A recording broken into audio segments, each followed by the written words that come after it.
Donc, il y avait une erreur là, tout à l'heure. Donc, papa, Amouzou, nous continuons de le suivre dans la deuxième partie de sa présentation de la dîme. Alors, nous voulons partager la petite nourriture spirituelle concernant la dîme que notre patriarche Abraham a donnée à Melchizedek, contenue dans Genèse 14, du verset 15 à 24. Alors, nous disons que cette dîme-là est différente de la dîme contenue dans Malachie 3, verset 10. Et la dîme qui a été donnée à Abraham, c'est une dîme de consécration. Et la dîme dont parle Malachie 3, verset 10, est une dîme qui est donnée afin que les Lévites puissent servir l'Éternel Dieu dans la quiétude et dans la tranquillité d'esprit. Voilà la différence entre les deux dîmes. Alors, la dîme d'Abraham, disons que c'est une dîme de consécration. Et nous disons dans le Didaché que cela a eu son accomplissement avec l'avènement de notre Seigneur et Sauveur Jésus-Christ dans le Nouveau Testament. Dans Jean et dans Actes des Apôtres, la Bible a dit à un moment donné dans Jean 20, verset 22, que Jésus, après l'initiation donnée aux disciples, après les enseignements contenus dans le sermon sur la montagne, il y a eu encore cet enseignement privé qui est donné aux disciples à la maison. Et les disciples lui disaient, aujourd'hui dans le sermon, dans l'enseignement public, tu as dit X, Y, Z. Alors, qu'est-ce que ça voudrait dire? Et Jésus, dans cet enseignement privé maintenant, les a initiés, leur a approfondi l'enseignement et leur a permis de comprendre les méandres de l'enseignement que Jésus donnait.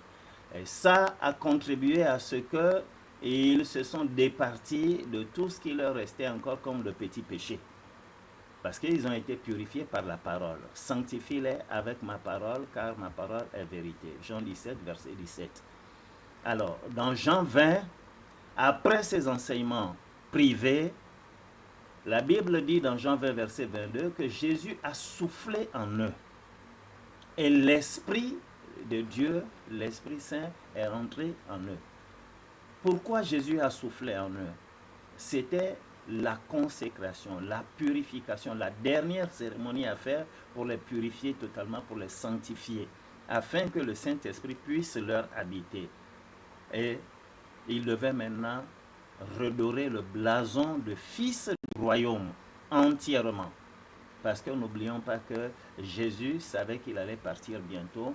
Il ne devait pas laisser les disciples dans la vie de pécheur. Alors, c'est ainsi que Jésus a soufflé en eux pour les purifier, pour les sanctifier, à l'issue de l'initiation que Jésus a donnée à ses disciples-là. Et après cela, il y a eu encore une seconde cérémonie que nous appelons la Sainte Seine. Et à l'occasion de cette Sainte Seine-là, Jésus a encore procédé à la cérémonie de la donation du pain et du vin. Le pain qui est le symbole de la sagesse, le vin qui est le symbole de l'amour.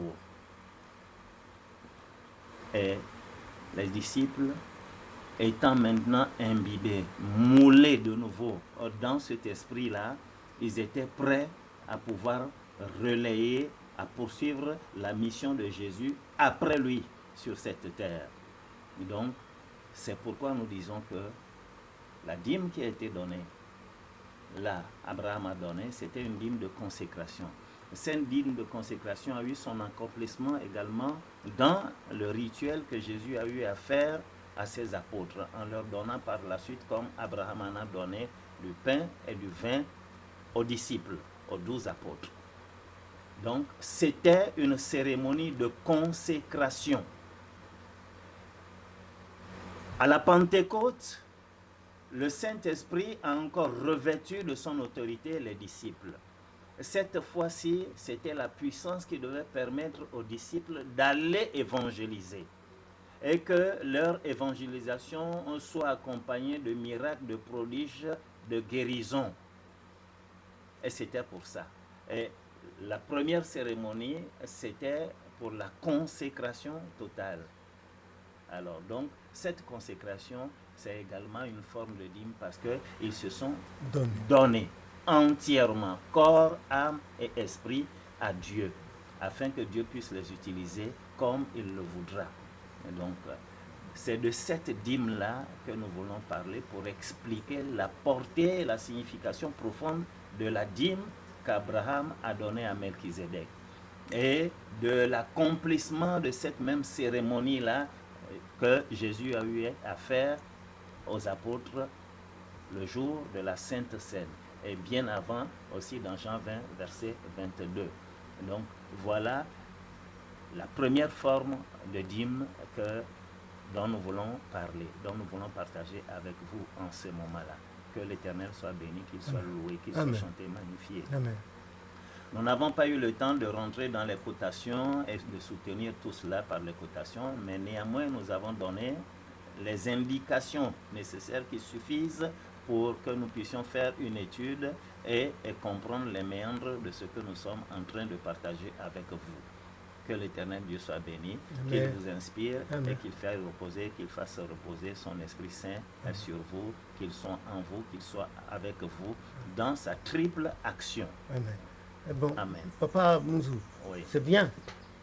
C'est bien, je te remercie pour toutes les explications que tu as données et qui expliquent l'ignorance du sens étymologique de la dîme, de ce que c'est que payer la dîme à Dieu. Oui.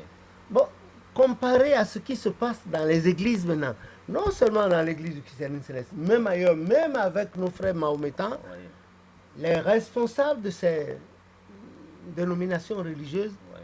contrôlent jusqu'à la source du salaire des gens Oui. pour savoir s'ils ont versé la dîme ou non.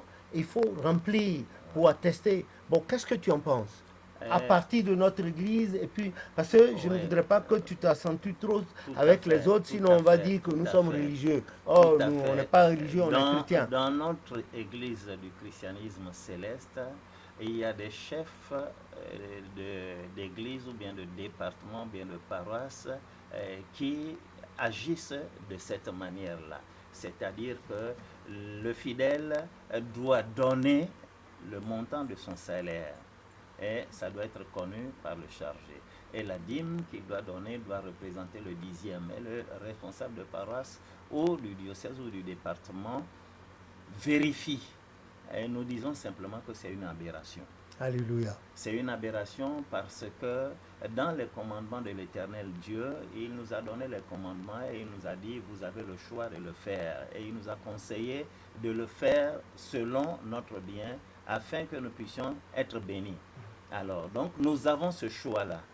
C'est une aberration, une grande aberration que le responsable d'église, le chargé de paroisse, peut-être le chef région, etc., cherche à savoir combien le fidèle gagne. Le revenu mensuel du fidèle, et nous disons que c'est un grand péché de sa part. Parce qu'en ce moment-là, il ne permet pas au fidèle lui-même de cultiver et de démontrer sa foi à l'Éternel Dieu. Il l'oblige, il le force. Cependant, le fidèle ne sera plus spirituel, mais il sera religieux. C'est ça. Il ne sera plus spirituel, mais il sera religieux, parce qu'il est forcé à le faire. Ce n'est pas de sa propre volonté. Alors que la dîme, c'est une question de volonté. Et chacun pourra donner selon la bénédiction qu'il a reçue de l'Éternel Dieu. C'est ça. Alors donc, nous prions nos responsables de paroisse qui sont dans ces erreurs-là, de pouvoir se corriger. Et c'est ainsi qu'ils oseront donner de la bonne nourriture à leurs fidèles. Non, Papa Mouzou, est-ce que tu penses qu'il est bon, là, comme nous avons coutume de le faire dans nos paroisses, on dit dimanche prochain, c'est le premier dimanche du mois, souvenez-vous de la dîme. Mais moi, personnellement, c'est une annonce que j'aime pas. Oui. Qu'est-ce que tu en penses? Oui, en vérité, ce n'est pas à cette occasion de premier dimanche que l'on doit donner la dîme ou bien que le clergé, les responsables de paroisse doivent demander la dîme. Non. Il y a 3 catégories de fidèles. Salariés ou non salariés, mais ayant une activité lucrative. La première catégorie est fonctionnaire et à la fin du mois, on lui paie un salaire. La deuxième catégorie est commerçant ou revendeuse. À la fin de la semaine, à la fin de la journée, il a quand même quelque chose. La troisième catégorie, c'est ceux-là qui se cherchent, qui se démerdent et peut-être que dans la semaine, il aura à réaliser une affaire qui lui apportera un peu de sous pour survivre. Alors, donc, tenant compte de ces 3 catégories, nous disons qu'on ne doit pas insister sur la dîme le premier dimanche du mois. La dîme se donne comment? Celui qui est commerçant, à la fin de la journée, il sait qu'il a réalisé tel bénéfice et il donne le 10e de ce bénéfice-là. Ou encore, il a la possibilité de les garder chez lui à la maison jusqu'à ce que le 7e jour, le dimanche, quand il va arriver au culte, et qu'il paie la dîme de la semaine, qu'il aura mis de côté et assemblé pour pouvoir verser cela dans le dîmier le dimanche, à l'insu pratiquement de tout le monde. Parce que c'est un titre personnel. Un titre personnel, on le fait discrètement. Ça, c'est une relation personnelle entre le croyant et son Dieu. La seconde catégorie qui est ceux-là, qui est constituée de ceux-là qui vont faire leur petit business, la journée pouvait ne pas être fructueuse, et le jour que la journée est fructueuse, c'est tant mieux. À la fin de la semaine ou bien à la fin de la journée, s'il fait un détour par la paroisse, il pouvait déjà donner une partie de sa dîme, en fonction de ce qu'il a pu obtenir, ce qu'il a eu comme rentrée de fonds. Alors donc, voilà comment on doit donner la dîme. Et ceux-là, la troisième catégorie, constituée de ceux-là qui sont des salariés, des fonctionnaires et qui, à point donné, reçoivent un salaire. Alors ceux-là, à la fin du mois, ils sont censés venir également donner leur dîme. Alors, l'erreur que nous commettons est que nous ne l'enseignons pas profondément à nos fidèles. Parce que celui qui est commerçant, celui qui est revendeur, celui qui fait son petit enlèvement au port, par exemple, de Lomé ou bien d'un quelconque pays et qui a un revenu, soit journalier ou parfois hebdomadaire, on ne devait pas lui permettre d'attendre qu'à la fin du mois, il cumule tout cela pour venir verser. Il ne pouvait jamais être dans la vérité. C'est pourquoi l'Éternel Dieu a dit, vous me trompez. Et le peuple d'Israël a dit, mais en quoi nous te trompons, Seigneur? Il a dit, dans les dîmes et les offrandes. Parce que, en voulant les cumuler, on ne le restitue pas à Dieu, ce qui devait revenir à Dieu, on ne le lui restitue pas comme il. Parce qu'il y a d'autres problèmes qui surgissent. Il y a d'autres problèmes qui surgissent. Et nous voulons également dire que pour les salariés, ce n'est pas à la fin du mois, quand on reçoit le salaire, on enlève d'abord le loyer, l'électricité, l'eau et tout ce qu'il y a eu d'enlever. C'est la 10e partie brute. Et le reliquat, sur le reliquat, on prélève maintenant le 10e pour donner. Non. C'est sur le salaire global, brut, le salaire global, que l'on prélève le 10e pour donner. Et l'Éternel Dieu nous a dit quelque chose. Il a dit, faites cela pour m'éprouver. Pour voir si je ne vous ouvrirai pas les écluses des cieux. Alors, là, ce qu'il faudrait remarquer, l'Éternel Dieu a constaté que le peuple d'Israël, les fidèles que nous sommes aujourd'hui, parce que nous sommes la descendance d'Abraham, donc nous sommes des enfants spirituels, le peuple Israël spirituel. Alors, le peuple d'Israël, les bénédictions qui lui sont réservées, il n'arrive pas à en jouir de ces bénédictions-là. Alors, Ils connaissent la sécheresse spirituelle, ils connaissent la pauvreté matérielle, ils connaissent le déséquilibre psychique, spirituel et mental, etc., etc. Alors c'est pourquoi l'Éternel Dieu, pour les inciter à rentrer dans leur bénédiction réservée pour eux, il a dit, faites cela pour m'éprouver, pour voir si je ne vous ouvrirai pas les écluses des cieux. Au-delà de cette petite phrase, le croyant doit comprendre que l'Éternel Dieu, dans son amour infini, constatant la sécheresse spirituelle et la pauvreté matérielle, vient jusqu'à supplier ces créatures tirées de la poussière, à les supplier, afin que les bénédictions que lui, le Dieu créateur de toutes choses, qui leur a créé, ce qu'il a réservé pour eux comme bénédiction spirituelle et matérielle, qu'ils puissent rentrer en possession de ces bénédictions-là. Parce que comprenons que cette phrase, cette action, cette démarche de l'Éternel Dieu, c'est une démonstration d'un grand amour. En effet. Bon, Papa Mouzou, bien, on a dépassé légèrement le temps, mais c'est toujours bon. On n'aura jamais fini d'en parler, surtout que moi, si j'avais commencé par avaler de la... Il est toujours mieux d'acquérir de la connaissance par de la connaissance. Je remercie le Dieu de ce matin qui a amené Papa. C'est pas fini, attendez, c'est pas fini, parce que il faut qu'on parle de l'actualité de l'Église. Nous sommes au début de l'an 2023. Il n'est pas facile à trouver maintenant que je le vois là, je ne le lâche pas. Hein.